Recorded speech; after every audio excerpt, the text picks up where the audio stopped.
குழந்தைகள்லேருந்து வயதான வரைக்கும் ஆண்கள், பெண்கள், குழந்தை நிறைய பேருக்கு மலச்சிக்கல் சர்வசாதாரணமாயிற்று. இந்த மைதா உணவுகள், ரவை உணவுகள், பரோட்டா நிறைய உணவுகள் எடுத்து எடுத்து இந்த மலச்சிக்கல் ஒரு சாதாரண ஒரு சின்ன தலைவலி மாரி ஆயிப்போச்சு. யாரை கேட்டாலும் மோஷன் வரல, வயிறு வலிக்குது, ஆனால் மோஷன் வரல, வயிறு உப்புசமா இருக்குது, ஜீரணம் ஆகல, நெஞ்செரிச்சல் இருக்குது, புளிச்ச ஏப்பம் வருது.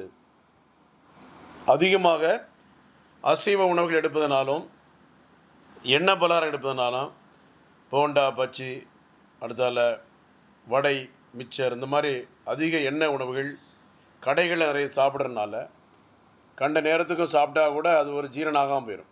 டைம் மாறி மாறி காலையில் இப்போ 8 மணினா 10 மணி, மத்தியானம் 2 மணினா 4 மணி, நைட்டு 8 மணினா நைட்டு 10 மணி.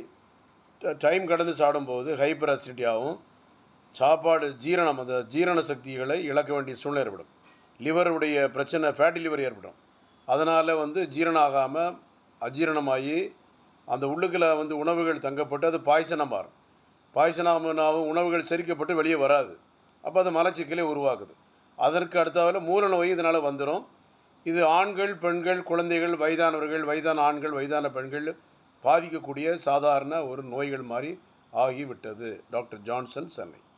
கோடம்பாக்கம் ராகவேந்திரா கல்யாண மண்டபத்துக்கு பின்னால் 14/15 அக்பராபாத் 2வது தெரு, 9841059194, 9841069194. தேங்க்யூ.